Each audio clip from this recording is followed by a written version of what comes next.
එතකොට ඉන්ට්‍රෝ එකේ කිව්වා වගේම අද අපි බලන්න යන්නේ NPN ට්‍රාන්සිස්ටර් එකක් පාවිච්චි කරලා කොහොමද ස්විච් එකක් හදාගන්නේ කියලා. හරි. එතකොට මේ ප්‍රැක්ටිකල් එක A level තාක්ෂණ වේදය නැත්නම් අස්පොස උසස් පෙළ තාක්ෂණ වේදය විෂය හදාරන ශිෂ්‍යයන්ට ET BST විෂය ශේෂ්ත්‍ර දෙකේදීම ප්‍රායෝගික පරීක්ෂණ විභාගයට එන පරිපතයක්. එතකොට එයාලට තමයි මේක වැදගත්ම.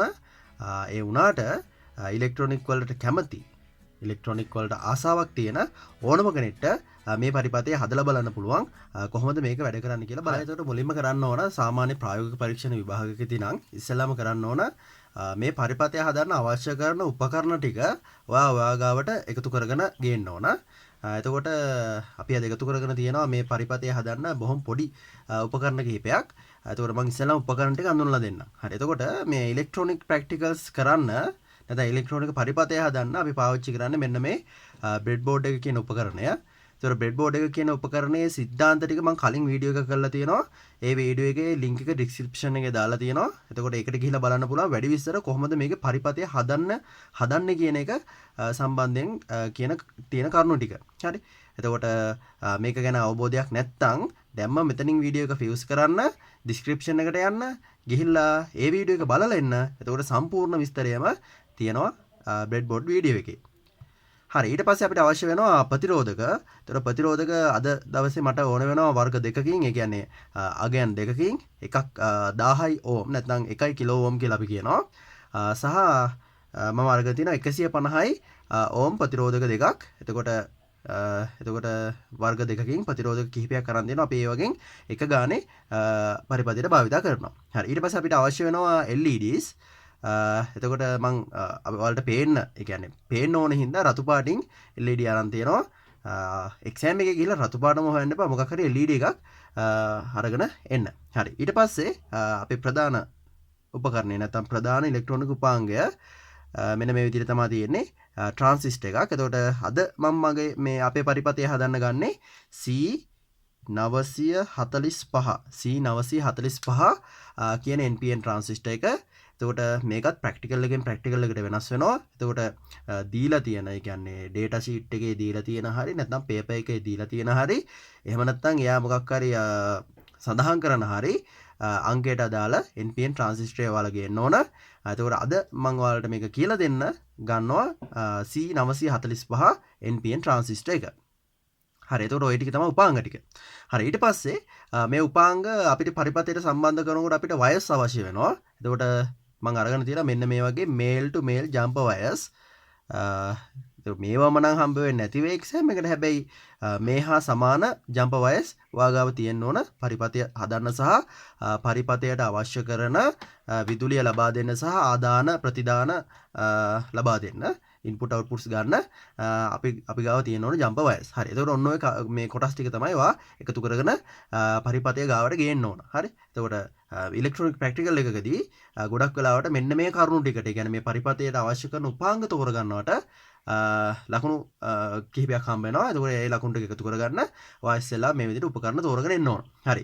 එතකොට තව කියන්න ඕන මේකෙදී මේ ඔයාලට සමහර වෙලාවල් වලට මේ ප්‍රතිරෝධක කවල මේ දීලා තියෙන්නේ. ඒතකොට අවශ්‍ය අගයෙන් ප්‍රතිරෝධක තෝරගෙන ඔයා ළඟට ගන්න ඕන. ඒතකොට ඒකට ප්‍රතිරෝධක වර්ණකේත වගුව මතක තියෙන්න ඕන. ඒතකොට වර්ණකේත වගුව කියවලා, කියන්නේ හිතෙන් කියවලා ඔයා ප්‍රතිරෝධක ටික තෝරගන්න ඕන. හරි. එතකොට ඒකටත් මම වෙනම වීඩියෝ එකක් කරලා තියෙනවා. ඒ වීඩියෝ එක බලලා, ඒ කියන්නේ වර්ණකේත කියවන්න බැයි නම් ඒ වීඩියෝ එක බලලා ඒක බලාගන්න. එතකොට අපිට පුළුවන් මේ පරිපතය හදද්දී සම්පූර්ණ ලකුණු එකතු කරගන්න. හරි. එහෙනම් අපි ඊළඟ කොටසෙන් යමු. කොහොමද මේක පරිපතය හදන්න පරිපත සටහන තියෙන්නේ සහ මේ පරිපතය කොහොමද මෙන්න මේ බ්‍රෙඩ් බෝඩ් එකට ගොඩනගන්නේ සහ ඊට පස්සේ කොහොමද මේකේ පාඨාංකයක් ගන්න. එහෙම නැත්නම් කොහොමද මේක වැඩ කරන්නේ කියලා අපි ඊළඟ කොටස් වලදී බලමු. හරි. එහෙනම් දිගටම වීඩියෝ එකත් එක්ක ඉන්න. අපි ඉස්සරහට බලමු කොහොමද මේ ක්‍රියාවලිය සිද්ධ වෙන්නේ කියලා. හරි. එතකොට මේ තියෙන්නේ අපි අද හදන්න බලාපොරොත්තු වෙන නැත්නම් අපි කරන්න බලාපොරොත්තු වෙන ප්‍රායෝගික පරීක්ෂණයට අදාළව තියෙන පරිපත සටහන. බොහොම පොඩි පරිපත සටහනක්.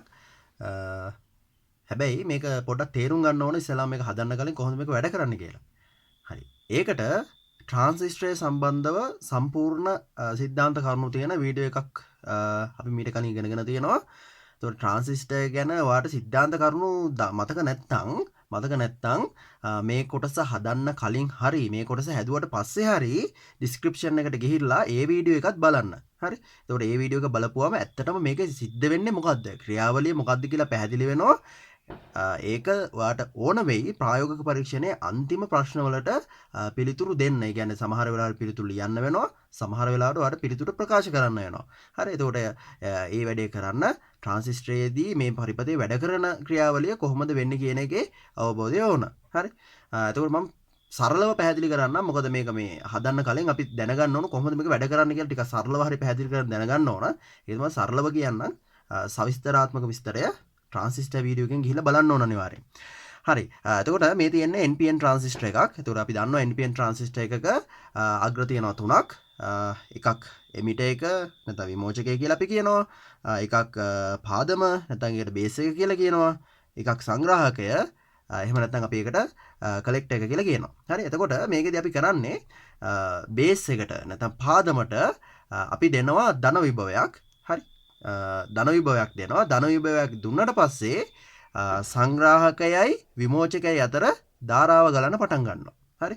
උදාහරණයක් විදිහට අර අපි වෑල් එකක් ගමුකෝ. අර අපි ජලය පාලනය කරන්න පාවිච්චි කරන්නේ. මේක තේරුම් ගන්න. හරි. එතකොට මේ වෑල් එකේ අර උඩ කර ඇරියම ජල ධාරාව ගමන් කරනවානේ. ඒ කියන්නේ මෙන්න මේ පොඩි බලයක් යොදලා අපිට විශාල ජල ධාරාවක් පාලනය කරගන්න පුළුවන්නේ. අන්න ඒ වගේම පොඩි පාදම ධාරාවක් නැත්නම් IB කරන්ට් එකක් දීලා අපිට පුළුවන් සංග්‍රාහක විමෝචක ධාරාව පාලනය කරන්න. හරි. ඒකෝර මේකෙදි කරන්නේත් එහෙමයි. ට්‍රාන්සිස්ටරේ තියෙන අවස්ථා කිහිපයක්. හරි. ඒතකොට මේ අවස්ථා කිහිපයේදී IB විවිධ IB අගයන් වලදී සංග්‍රාහක ධාරාව හැසිරෙන විදිය තියෙනවා. කැරක්ටරිස්ටික් කර්ව්ස් ටික අධ්‍යයනයෙන් අපිට අඳුර ගන්න පුළුවන්. ඒකෙදි අවස්ථා තුනක් තියෙනවා. එකක් කපාහැරි අවස්ථාව කියලා අපි හඳුන්වනවා. අනිත් එකට සම්ප්‍රයුක්ත අවස්ථාව කියලා සලකනවා. අනිත් එක ක්‍රියාකාරී අවස්ථාව කියලා සලකනවා. හරි. එතකොට ස්විච් එකේදී අපි ගන්නේ කපාහැරි අවස්ථාව සහ සම්ප්‍රයුක්ත අවස්ථාව. හරි. එතකොට කපාහැරි අවස්ථාවේදී මෙන්න මේ සංග්‍රාහකයයි විමෝචකයයි අතර ධාරාවක් ගලන්න දෙන්නේ නැහැ. ඒ වගේම සම්ප්‍රයුක්ත අවස්ථාවේදී මෙන්න මේ සංග්‍රාහකයයි විමෝචකයයි අතර සම්පූර්ණ ධාරාව ගමන් කරන්න ඉඩ ලබා දෙනවා. හරි. එතකොට මේ කාරණාව සිද්ධ වෙන්නේ කොහොමද කියලා සවිස්තරාත්මකව පැහැදිලි කරන්න මම මේ වීඩියෝ එක පාවිච්චි කරන්නේ වීඩියෝ එක දිග වෙන හින්දා. ඒ කාරණාව මම අර කලින් කිව්වා වගේ ට්‍රාන්සිස්ටර් සිද්ධාන්ත වීඩියෝ එකෙන් බලලා එන්න ඕන. හරි. හරි. දැන් එතකොට මෙන්න මේ විදිහට තමයි පරිපතේ තියෙන්නේ. හරි. උපකරණ හතරයි තියෙන්නේ. ප්‍රතිරෝධක දෙකක් තියෙනවා. LED එක තියෙනවා. NPN ට්‍රාන්සිස්ටර් එක තියෙනවා. හරි. එතකොට මේකදී අපි කරන්නේ 1 කිලෝ ඕම් ප්‍රතිරෝධකයක් හරහා අපි ධන විභවයක් අරගෙන ධන 5ක විභවයක් අරගෙන විදුලියක් අරගෙන ඒ විදුලිය අපේ අර ස්පර්ශ කරන වයර් දෙක හරහා ලබා දෙනවා පාදමට.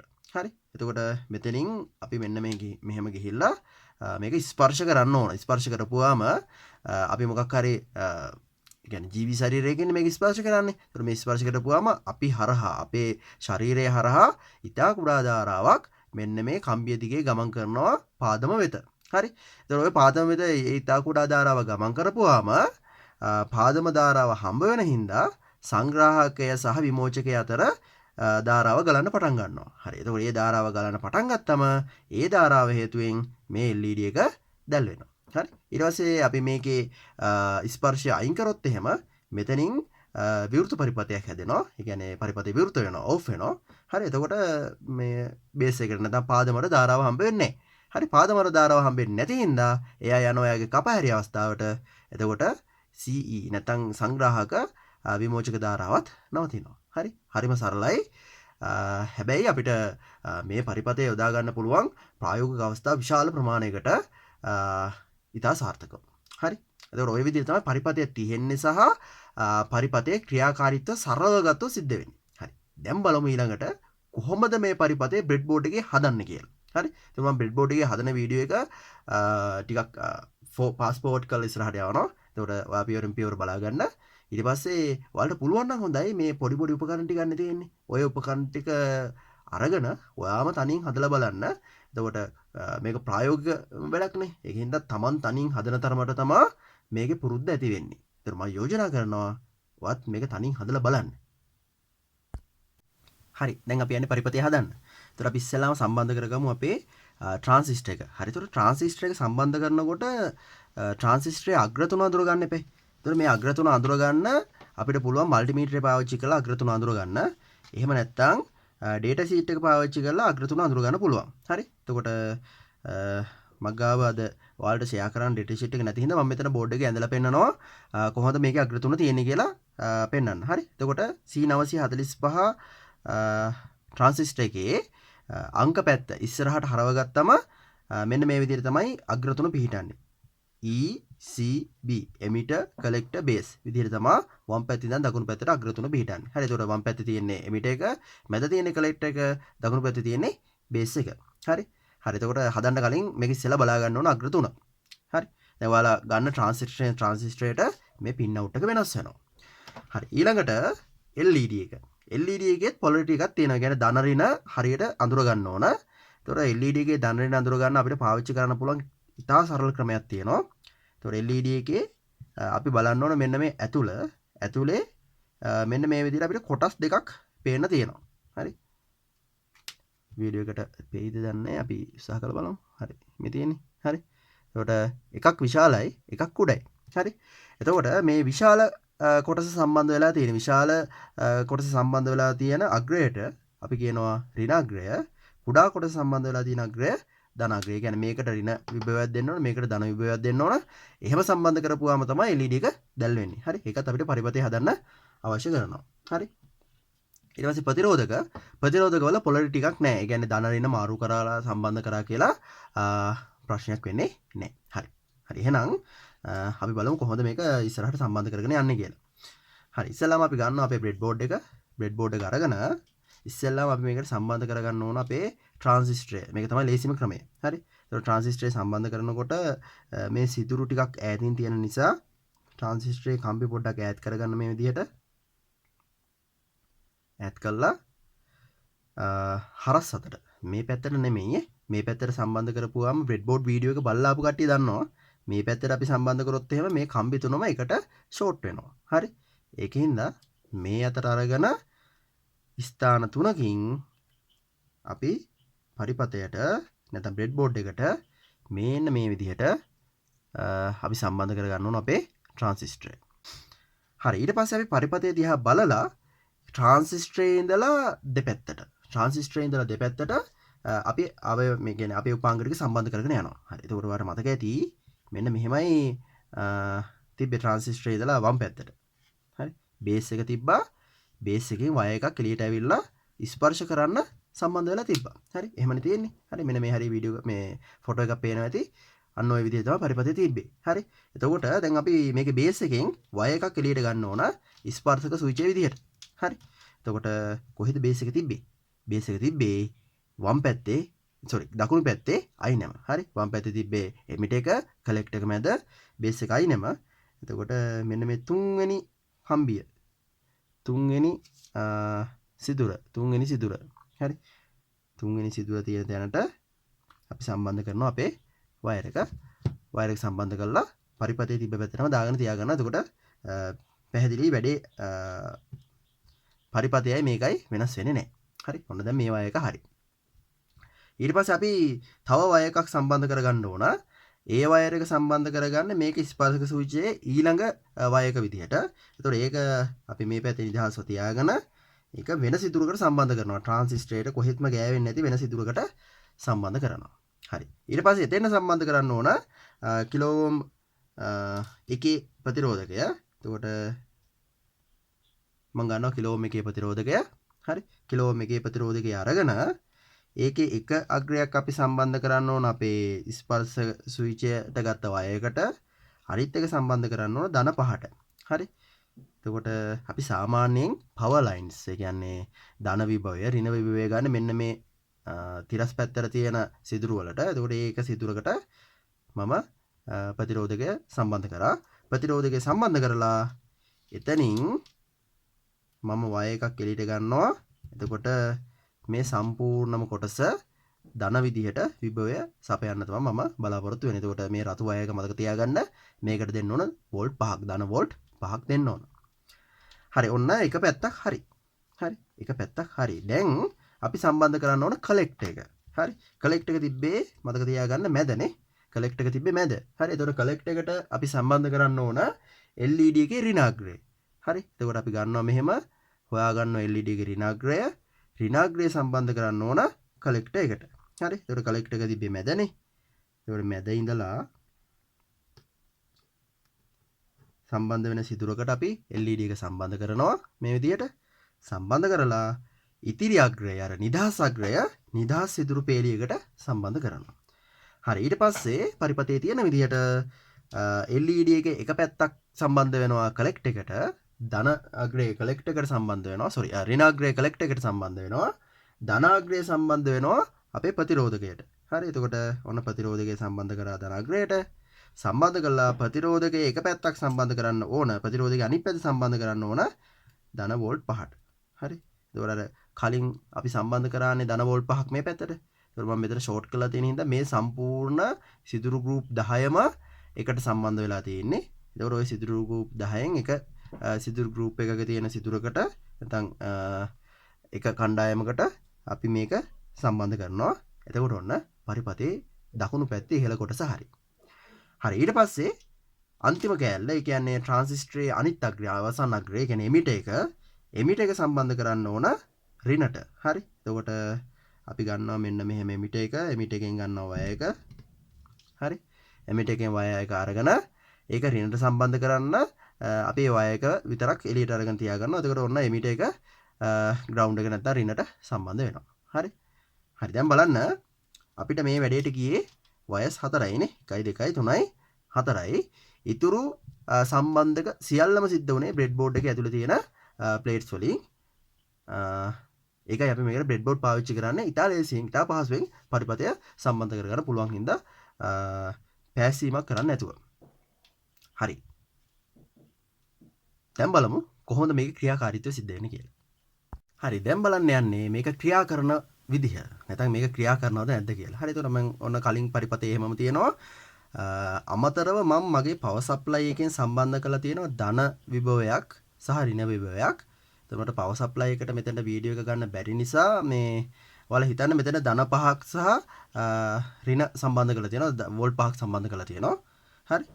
එතකොට ඔන්න ට්‍රාන්සිස්ටරයට ධාරාව හම්බ වෙනවා. يعني අපේ පරිපතේට ධාරාව හම්බ වෙනවා. හරි. ඊට පස්සේ ඔයාලට මතක ඇති අපි ගත්ත ස්පර්ශ ස්විච්යේ විදිහට මෙන්න මේ වයස් දෙක. ඔය වයස් දෙක ස්පර්ශ කරපුවාම හරිනම් පාදමට ඉතා කුඩා ධාරාවක් හම්බ වෙන්න ඕන. ඊට පස්සේ සංග්‍රාහක විමෝචක ධාරාවක් යන්න ඕන. ඒ සංග්‍රාහක විමෝචක ධාරාව යනකොට මෙන්න මේ LED එක දැල් වෙන්න ඕන. හරි. දැන් අපි මේක ස්පර්ශ කරලා බලමු. ඒ කියන්නේ මේ වයස් දෙක ස්පර්ශ කරන්නේ. හරි. අපි අතින් වයස් දෙක ස්පර්ශ කරනවා. හරි. අන්න බලන්න මේක ස්පර්ශ කරපු හැටි මොනවද උනේ? LED එක දැල් වෙනවා. හරි. මම මේක අයින් කරපු හැටි LED එක ඔෆ් වෙනවා. හරි. ඔන්න LED එක දැල් වෙනවා. LED එක ඔෆ් වෙනවා. හරි.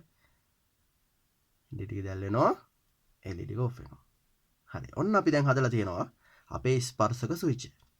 හරි. එතකොට දැන් අපි දිගටම කතා කරේ මේක ප්‍රැක්ටිකල් එකකට ප්‍රැක්ටිකල් එක්සෑම් එකට අදාළවනේ. දැන් මේක අපිට ප්‍රායෝගික අවස්ථාවලටත් පාවිච්චි කරන්න පුළුවන්. දැන් උදාහරණයක් විදිහට හිතන්න දැන් ඔයාට ඕන ගෙදර වහින වෙලාවට ඒක අඳුර ගන්න. එහෙම නැත්නම් වහින වෙලාවට ඒක අඳුරගෙන ගෙදර වේලෙන්ට දාලා තියෙන අඳුම් ටික ගේ ඇතුළට ඔටෝමැටිකලි ගන්න ඕන. හරි. එතකොට අපිට මේ පරිපතය ටිකක් වැඩි දියුණු කරලා පාවිච්චි කරන්න පුළුවන් මෙහෙම. හරි. LED එක වෙනුවට අපි සම්බන්ධ කරනවා රිලේ එකක්. රිලේ එක සම්බන්ධ කරලා රිලේ එකට සම්බන්ධ කරනවා කියලා හිතමුකෝ මොකක් හරි මෝටරයක්. හරි. එතකොට රිලේ එකට කරන්ට් එක දුන්නම රිලේ එක ඔන් වෙලා මෝටරේ ඔන් වෙනවා. හරි. එතන මෝටරේ ඔන් වුණාම මෝටරේ අපි වැලට සම්බන්ධ කරලා තියෙනවා. සම්බන්ධ කරපුවාම ඒ වැල, ඒ කියන්නේ රෙදි වැල ගේ ඇතුළට එනවා කියලා හිතන්නකෝ. මේ සරල උදාහරණයක්. මම කිව්ව එක උදාහරණයක් විතරයි. ඔයාලා හිතලා බලන්න. එහෙම නැත්නම් හිතලා කමෙන්ට් එකක් දාලා තියන්න මොන මේ කාරණාවලටද මොන ස්ථානවලටද අපිට මේක පාවිච්චි කරන්න පුළුවන් කියලා. එහෙනම් අදට අපි නවතිනවා. හරි. එතකොට මේ පරිපතය පාවිච්චි කරලා හදා ගන්න පුළුවන් තව උපකරණ ගොඩක් ඇති. ඔයාලගෙත් අදහස් ඇති. ඒ අදහස් පහලින් කමෙන්ට් කරන්න. තව කෙනෙක්ට බලන්න මේක ෂෙයා කරන්න. සහ මේ වීඩියෝ එක හොඳයි කියලා හිතෙනවා නම් ලයික් එකක් දාලා තියන්න. හරි. එහෙනම් අදට ආයිබෝවන්.